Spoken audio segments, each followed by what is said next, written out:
نحمده ونصلي على رسوله الكريم اما بعد فاعوذ بالله السميع العليم من الشيطان الرجيم بسم الله الرحمن الرحيم رب اشرح لي صدري ويسر لي امري واحلل عقدة من لساني يفقهوا قولي رب يسر ولا تعسر وتمم بالخير۔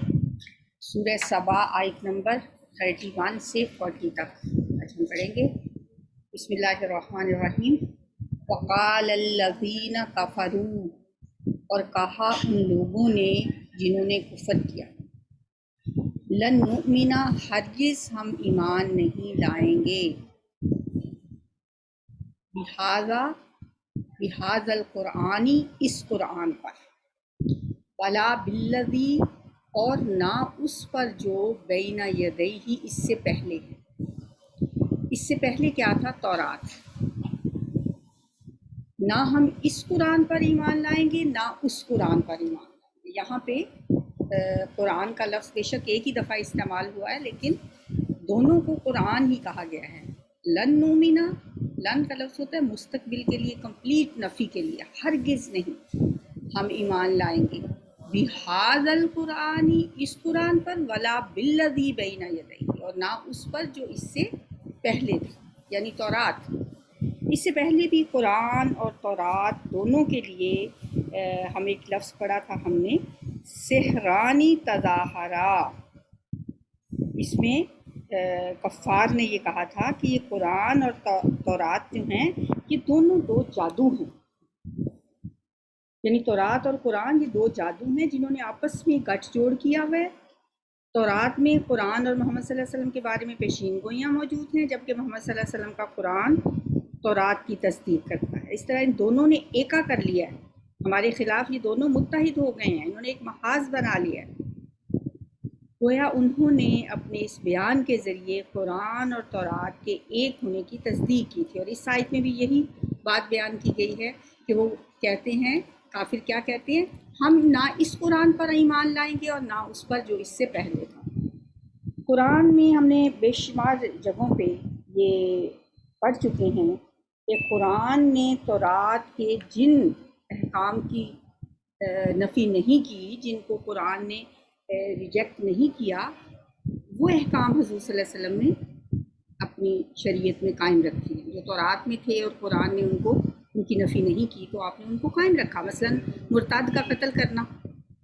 قرآن میں تو نہیں ہے، لیکن یہ تورات کا حکم تھا، آپ نے اپنی شریعت میں سے قائم رکھا۔ اسی طرح رجم کی سزا قرآن میں تو الزانیۃ والزانی والا جو آیت ہے سورہ نور میں، تو اس میں کوڑے مارنے کی سزا ہے، لیکن تورات میں رجم کی سزا ہے شادی شدہ زانی کے لیے۔ آپ نے اس کو قائم رکھا، اور آپ صلی اللہ علیہ وسلم نے رجم کیا، خلفائے راشدین سے بھی رجم کرنا ثابت ہے، اور یہ سزا ہماری شریعت میں ابھی بھی موجود ہے۔ ایک دفعہ نبی صلی اللہ علیہ وآلہ وسلم کے سامنے حضرت عمر رضی اللہ تعالیٰ عنہ وہ تورات کا ایک نسخہ لے گیا۔ یہ حدیث میں آپ کو اس لیے سنا رہی ہوں کہ قرآن مہیمن ہے، نگہبان ہے تورات کے احکامات پر، یعنی اس کی حیثیت کسوٹی کی سی ہے۔ پہلی کتابوں کے اندر جو تحریفات ہو گئی تھی، اس کی تصحیح قرآن نے کی ہے، لیکن ہمارے لیے تورات پہ ایز اٹ از عمل کرنا اب جائز نہیں، کیونکہ اس کے کچھ احکامات ایسے ہیں جو کہ ان میں تبدیلی ہو چکی ہے، تحریف ہو چکی ہے،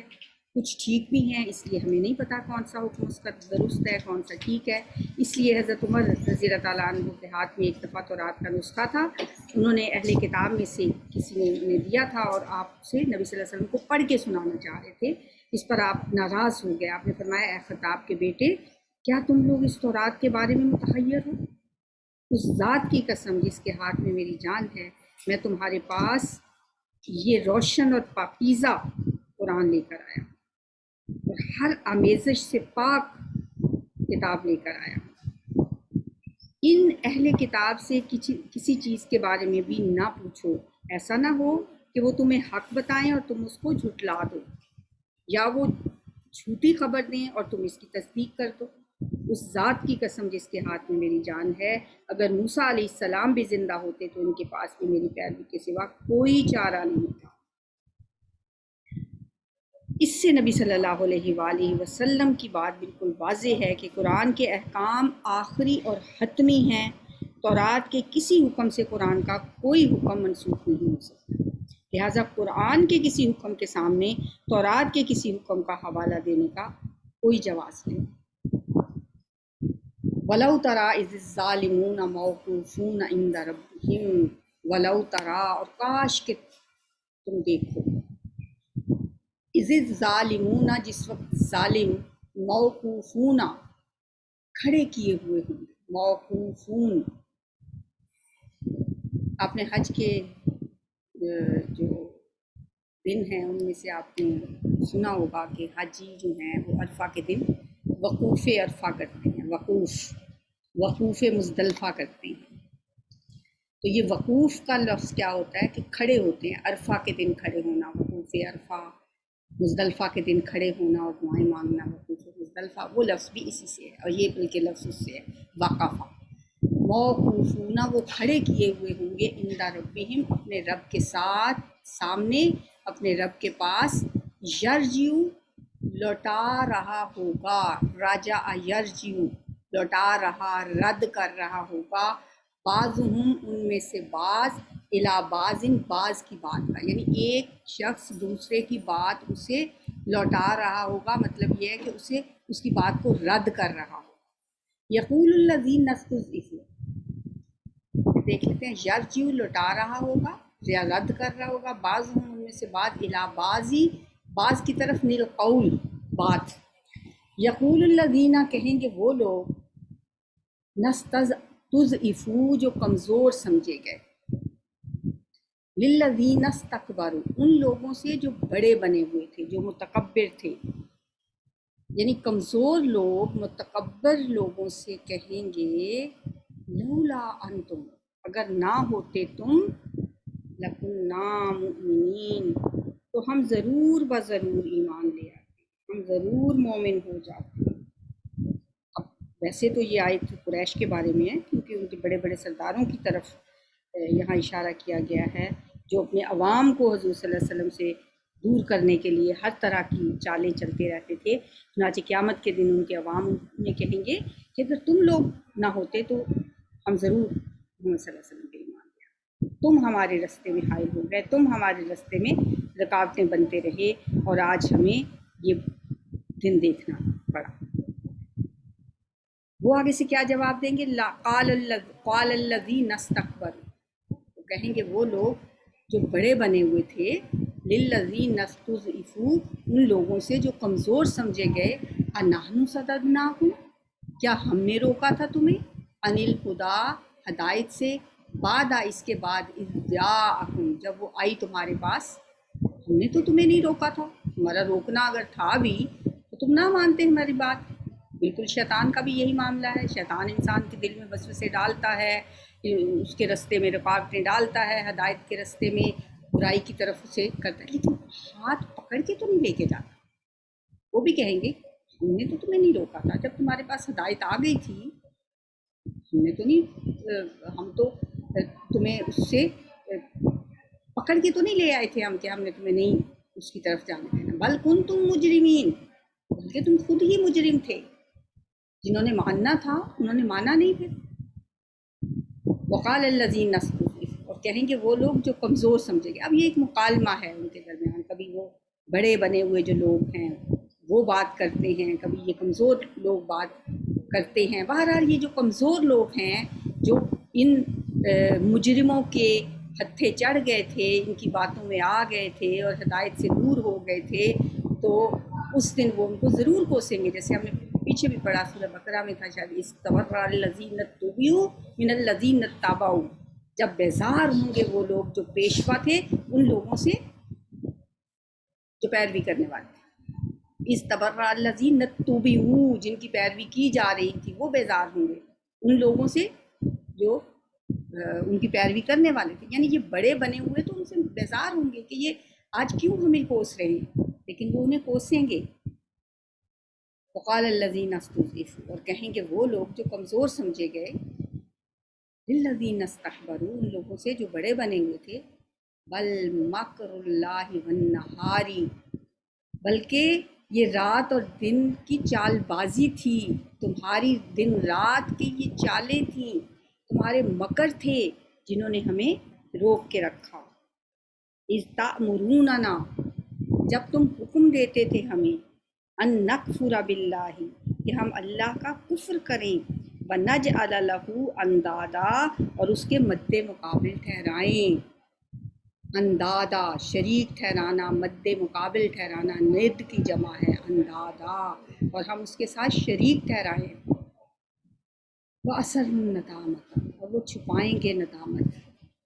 لما رأوا العذاب، جب وہ دیکھیں گے عذاب،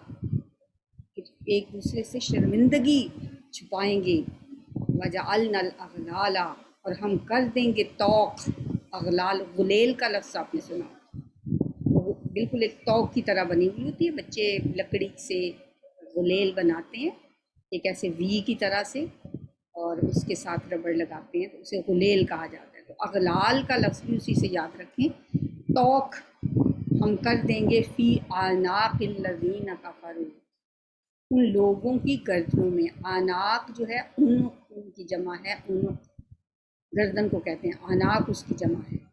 فی آناق الذین، ان لوگوں کی گردنوں میں، کفروا جنہوں نے کفر کیا، هل یجزون، نہیں وہ بدلہ دیے جائیں گے، الا مگر، ما کانوا یعملون، جو وہ کرتے تھے، ان کو بدلہ اسی کا ملے گا جو وہ دنیا میں عمل کرتے رہے۔ یہ نہیں ہے کہ اللہ تعالیٰ اگر ان کی گردنوں میں اس کے توق ڈالیں گے تو اللہ تعالیٰ ان پہ کوئی ظلم کریں گے یا ان پہ کوئی ان کی سزا سخت ہوگی، بلکہ جیسے دنیا میں ان کے اعمال تھے اسی کا ان کو سزا ملے گی۔ وما ارسلنا فی قریۃ من نذیر، اور نہیں بھیجا ہم نے کسی بستی میں، من نذیر کوئی ڈرانے والا،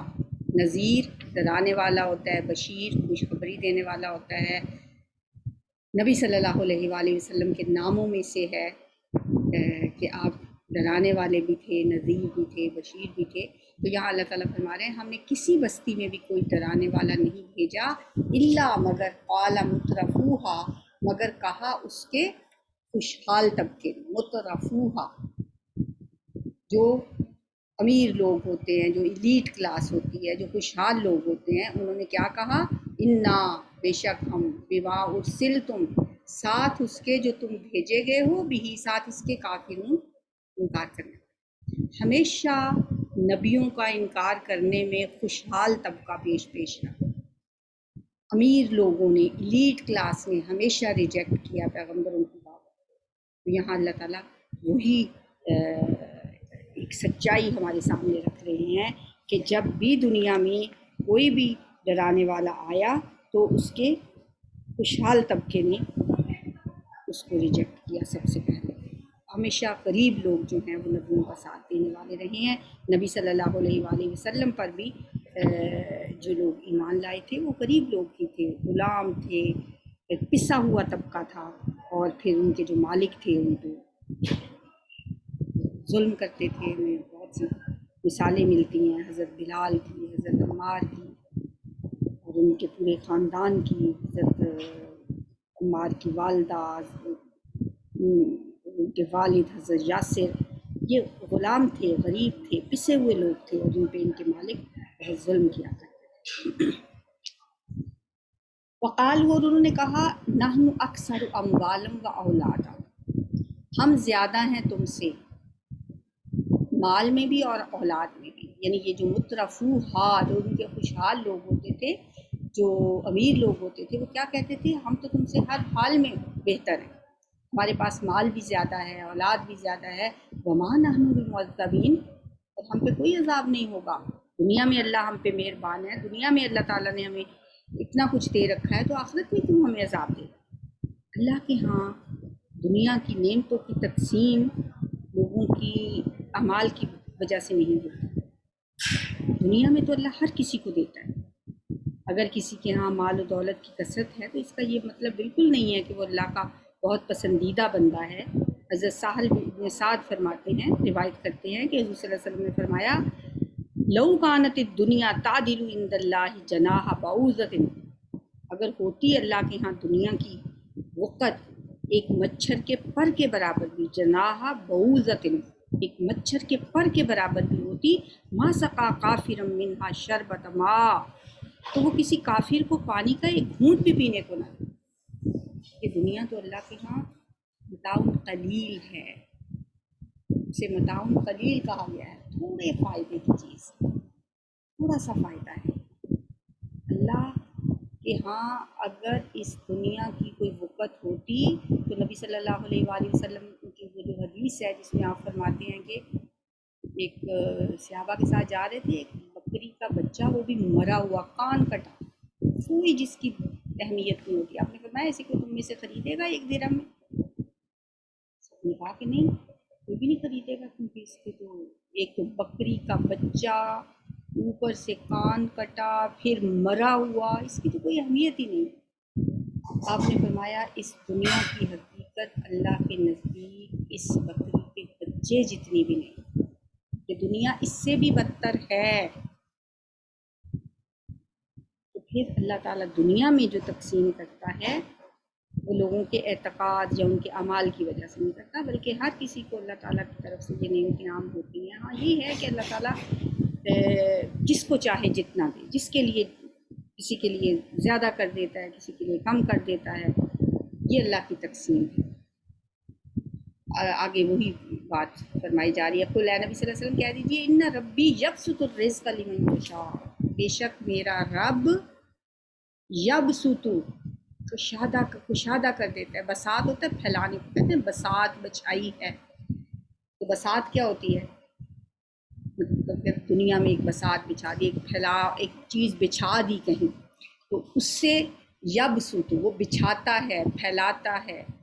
کشادہ کرتا ہے، اور رزق کا رزق لمن یشاء جس کے لیے چاہتا ہے، وہ یقدر اور وہی تنگ کرتا ہے، قادر یقدر تنگ کرنا، تنگی کرنا۔ لیلۃ القدر کو لیلۃ القدر کیوں کہا جاتا ہے؟ کہ اس رات اتنے فرشتے اترتے ہیں زمین پہ کہ زمین تنگ پڑ جاتی ہے، تو وہی تنگ کرتا ہے، جس کے لیے چاہے رزق تنگ کر دے، کسی کے لیے چاہے زیادہ کر دے، یہ کسی کے اعمال کا نتیجہ نہیں ہوتا۔ وَلَٰكِنَّ أَكْثَرَ النَّاسِ لَا يَعْلَمُونَ، اور لیکن اکثر لوگ جانتے نہیں اس اللہ تعالیٰ کی اس حکمت کا، لوگوں کو پتہ نہیں ہوتا، لوگ جانتے نہیں، اس کی تقسیم کے فلسفے کے بارے میں لا علم ہوتے ہیں، نہیں سمجھتے کہ رزق کی کمی یا زیادتی کا تعلق کسی انسان کے ہاں اللہ کے پسندیدہ ہونے سے یا اللہ کے ناپسندیدہ ہونے سے نہیں ہے۔ وما اموالکم ولا اولادکم باللتی تقربکم عندنا زلفا، اور نہیں ہے تمہارے مال، وما اموالکم اور نہیں ہے تمہارے اموال، معلوم کی جمع، ولا اولادکم اور نہ تمہاری اولاد، باللتی ایسی چیز، تقربکم جو قریب کر دیں تمہیں، تقربکم جو تمہیں قریب کر دیں، مقرب بنا دیں، تقرب دے دیں۔ اردو میں بھی استعمال ہوتا ہے لفظ قرب بھی، تقرب بھی، مقرب کا لفظ بھی ہوتا ہے، اللہ کے مقرب فرشتے۔ تقربکم جو تمہیں قریب کر دے، عندنا ہمارے پاس، ہمارے نزدیک، ہمارے ہاں، زلفا خوب قریب کرنا، زلفا کا لفظ بھی قربت کے لیے ہی آتا ہے، خوب قریب کرنا۔ یہ لفظ اس آیت میں بھی ہے جس میں اہل مکہ کہتے ہیں وما نعبدهم الا لیقربونا الی اللہ زلفا، ہم ان بتوں کی پوجا اس لیے کرتے ہیں کہ یہ ہمیں اللہ کے قریب کر دیں، زلفا بہت زیادہ قریب کرنا۔ الا من آمن، مگر جو کوئی ایمان لایا۔ اب اللہ کے قرب کی وجہ کیا ہے؟ اللہ کا قرب کیسے حاصل ہوتا ہے؟ مال و دولت کے ذریعے نہیں، اولاد کے ذریعے نہیں۔ اگر کسی کے شخص کے پاس بہت زیادہ اولاد ہے یا بہت زیادہ مال ہے تو وہ اللہ کا مقرب نہیں بن سکتا، صرف اس وجہ سے۔ مال و دولت اور اولاد تو ابو لہب کے پاس بہت تھا، خوبصورت بھی بہت تھا، مال بھی بہت تھا، اولاد بھی بہت تھی، جس پہ وہ فخر بھی بہت کرتا تھا، تو اللہ کا مغضوب ٹھہرا وہ۔ اس لیے فرمایا تمہارے مال اور تمہاری اولاد ایسی چیزیں نہیں ہیں جو تمہیں ہمارے قریب کر دیں۔ ہاں، کون سی چیز ہمارے قریب کر سکتی ہے؟ من آمنا، جو کوئی ایمان لایا، وعمل صالحا، اور اس نے نیک اعمال کیے، اولئک، تو یہ لوگ ہیں لہم جزاء الضعف، جن کے لیے بدلہ ہے دگنا، بما عملوا، اس وجہ سے جو انہوں نے عمل کیے، ان کے اعمال کے سبب دگنا اجر ان کو ملے گا۔ ایمان لانا اور عمل صالح کرنا، یا دگنے اجر کی بات ہے، کہیں 10 گنا کی بات ہے، کہیں وہ گندم کے سٹے کی بات مثال سے سمجھائی، اس کی مثال دے کے بات سمجھائی گئی ہے کہ کس طرح انسان کا جیسے جیسے خلوص جتنا زیادہ ہوتا ہے اتنا زیادہ اجر اس کا بڑھتا رہتا ہے۔ جیسے زمین میں ایک دانہ بونے سے ایک گندم کے 7 سٹے نکلتے ہیں، پھر ہر سٹے میں 100 دانے ہوتے ہیں، تو 700 گنا تک اللہ چاہے تو آپ کا اجر بڑھا دے، اور واللہ یضاعف لمن یشاء، جس کے لیے چاہے دگنا کر دے، اس 700 کو بھی 1400 کر دے اور بڑھائے۔ تو نبی صلی اللہ علیہ وسلم کے حدیث کی روح سے کہ اللہ تعالیٰ تمہارے صدقے کو اس طرح سے پالتا ہے جیسے تم اپنے بچھیروں کو پالتے ہو۔ بعض اوقات انسان قربانی کے لیے کوئی بچڑا چھوٹا سا لے لیتا ہے اور اسے بڑھاتا ہے، بڑا کرتا ہے، پالتا ہے، اللہ تمہارے صدقوں کو ایسے بڑھاتا ہے۔ اور انسان کا اللہ کے رستے میں خلوص نیت سے خرچ کیا ہوا 1 روپیہ بھی بعض اوقات بہت پہاڑ جتنا ہو جاتا ہے۔ فَأُولَٰئِکَ لَهُمْ جَزَاءُ الضِّعْفِ بِمَا عَمِلُوا، اس وجہ سے جو انہوں نے عمل کیے، ان کے اعمال کے سبب جیسے جیسے اعمال میں خلوص ہوگا، تقویٰ زیادہ ہوگا، نیتیں صاف ہوں گی، اور جیسی نیتوں سے عمل کیے ہوئے ہوں گے، اللہ تعالیٰ ان کے اجر کو بڑھاتا رہے گا۔ اور کیا ملے گا انہیں؟ وَهُمْ فِي الْغُرُفَاتِ آمِنُونَ، اور وہ بالا خانوں میں امن کے ساتھ رہیں گے۔ غرفت ان کی جمع غرفات، بالا خانے، چبارے، اونچے محلات، اونچی رہنے کی جگہیں۔ ہمیشہ انسان کو اونچی جگہ پہ اچھا فیل کرتا ہے۔ کبھی آپ جائیں مری کے پہاڑوں پہ اور آپ وہاں سے کسی ہوٹل کی ونڈو سے باہر کا نظارہ کریں تو دور تک پھیلی ہوئی سبزہ ہریالی اور سڑکیں آپ کو بہت خوبصورت نظر آتی ہیں، تو انسان وہاں پہ بہت اچھا فیل کرتا ہے۔ تو جنت میں بھی اللہ تعالیٰ نے غرفات کا ذکر کیا ہے کہ اونچے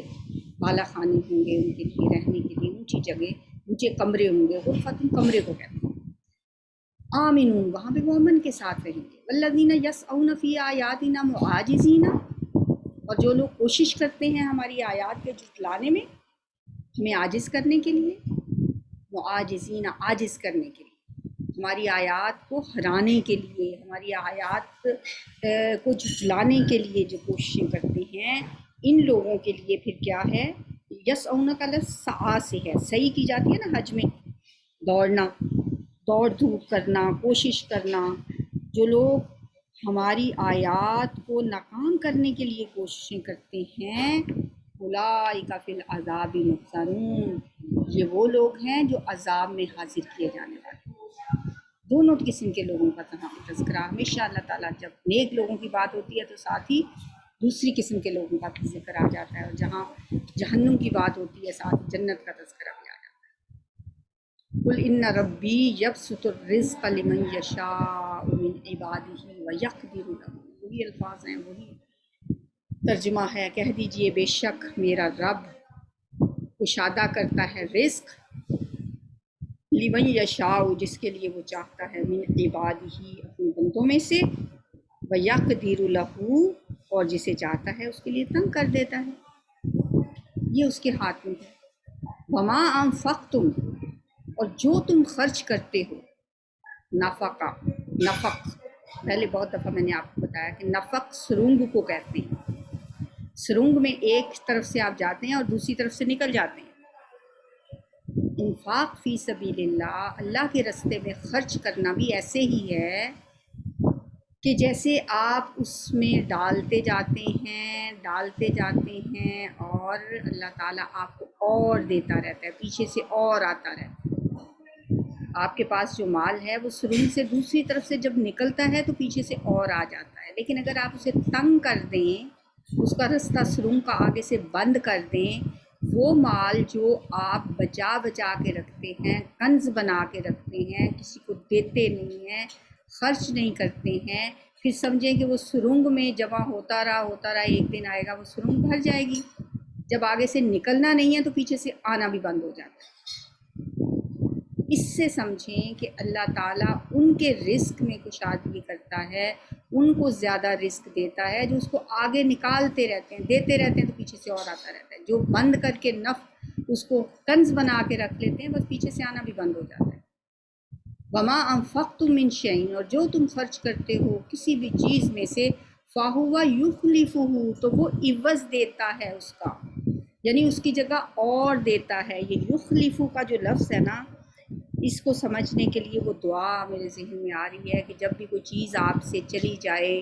جب بھی کوئی آپ کا فوت ہو جائے، جب بھی کوئی آپ سے کا نقصان ہو جائے، تو آپ کہیں انا للہ و انا الیہ راجعون، اللہم اجرنی فی مصیبتی، اے اللہ میری اس تکلیف، اس مصیبت کا میں مجھے اجر دینا، اس کی مجھے اجر عطا فرمانا جو میں نے تکلیف اٹھائی ہے۔ اللہم اجرنی فی مصیبتی واخلف لی خیر منہا، اور مجھے بہتر نعم البدل عطا فرما، اس کا اخلف، نعم البدل عطا دے کر مجھے، اور مجھے اس کا عوض عطا کر، مجھے اس کے بدلے میں اور دے، یعنی یہ جو کچھ مجھ سے چلا گیا ہے مجھے لوٹا دے۔ یخلفہ، تو بس وہ اس کا عوض اسے دیتا ہے، اس کا نعم البدل دیتا ہے، جیسے اس دعا میں مانگا گیا اخلف، اللہ اس کا نعم البدل دے۔ تو یا اللہ فرماتے ہیں جو میرے راستے میں خرچ کرتا ہے،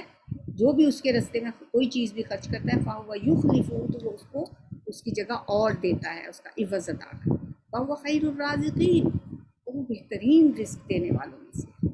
سب سے بہتر ہے رزق دینے والا۔ دنیا میں آپ کسی سے مانگ لیں، کسی سے آپ طلب کریں تو وہ آپ کو شرمندہ کر کے دے گا، لیکن اللہ سب سے بہترین رزق دینے والا ہے۔ وَيَوْمَ يَحْشُرُهُمْ، اور جس دن وہ اکٹھا کرے گا ان کو، یحشر، حشر یحشر ہوتا ہے اکٹھا کرنا، اور جس دن وہ اکٹھا کرے گا ان کو جمیعاً، سب کے سب کو،